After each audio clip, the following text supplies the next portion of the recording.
একদিন বিশ্বনবী হজরত মোহাম্মদ মোস্তফা সাল্লাল্লাহু আলাইহি ওয়াসাল্লাম জঙ্গলের পাশ দিয়ে হেঁটে যাচ্ছিলেন। তখন দয়াল নবী দেখতে পেলেন এক ইহুদি একটি হরিণকে বেঁধে রেখেছে। হরিণটি বিশ্বনবী হজরত মোহাম্মদ মোস্তফা সাল্লাল্লাহু আলাইহি ওয়াসাল্লামকে দেখার পর সাথে সাথে বলল, ইয়া রাসূলাল্লাহ, ইয়া হাবিবাল্লাহ, আজ সকালে আমি আমার বাচ্চাদেরকে বাসায় রেখে খাবারের সংগ্রহের জন্য বের হয়েছিলাম। হে আল্লাহর নবী, এমন সময় ইহুদি আমার সামনে আসে এবং আমাকে বন্দী করে ফেলে। তখন থেকে এই পর্যন্ত আমাকে বন্দী করে রেখেছে। ইয়া রাসূলাল্লাহ, আমার দুধের বাচ্চা রয়েছে। সকাল থেকে এই পর্যন্ত আমি তাদেরকে দুধ খাওয়াতে পারিনি। হয়তোবা তারা আমাকে না পেয়ে অনেক অস্থির হয়ে পড়েছে এবং তাদের গলা দুধ না খাওয়ার কারণে শুকিয়ে গেছে।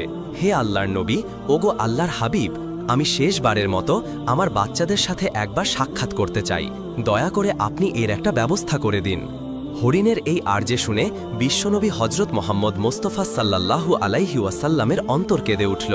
নবীজি ইহুদিকে বললেন, হে ইহুদি, তুমি কেন এই হরিণকে আটকে রেখেছ? তখন ইহুদি বলল, এই হরিণকে শিকার করেছি, আর জঙ্গলের প্রাণীকে শিকার করা তো বৈধ। আমি হরিণকে আটকে রেখেছি। অতপর হজরত মোহাম্মদ মোস্তফা সাল্লাল্লাহু আলাইহি ওয়াসাল্লাম বললেন, হে ইহুদি, তুমি কি দেখতে পাচ্ছ না এটা মা হরিণ? তার স্তনে দুধে পরিপূর্ণ। সে তার বাচ্চাদেরকে দুধ না খাওয়াতে পারায় অনেক কষ্ট পাচ্ছে। অতপর তুমি তাকে ছেড়ে দাও। ইহুদি বলল, আমি অনেক কষ্ট করে তাকে শিকার করেছি, আর তোমার কথা মতো আমি তাকে ছেড়ে দেব?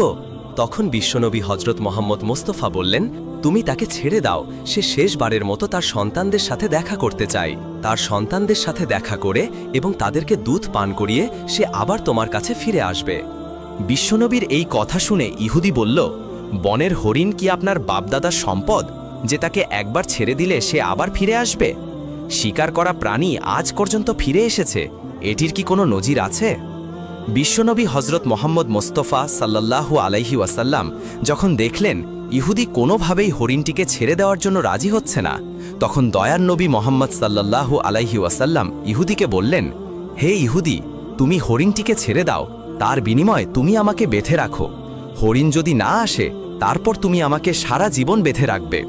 তখন ইহুদি বলল, তাহলে এই কথাই রইল, আমি হরিণটিকে ছেড়ে দিচ্ছি, বিনিময়ে তোমাকে বেঁধে রাখছি। হরিণ যদি ফিরে না আসে, তাহলে তোমাকে কোনো দিন মুক্তিদান করব না। অতপর ইহুদি হরিণটিকে ছেড়ে দিল এবং দয়ার নবী হজরত মোহাম্মদ মোস্তফা সাল্লাল্লাহু আলাইহি ওয়াসাল্লামকে বেঁধে রাখল। ছাড়া পেয়ে হরিণটি তাড়াহুড়া করে জঙ্গলের মধ্যে হারিয়ে গেল। এরপর ইহুদি মনে মনে ভাবতে লাগল, হরিণটি আর কোনোদিন ফিরে আসবে না। এই লোকটাকে আমি সারা জীবন বেঁধে রাখব। এই লোকটির চেয়ে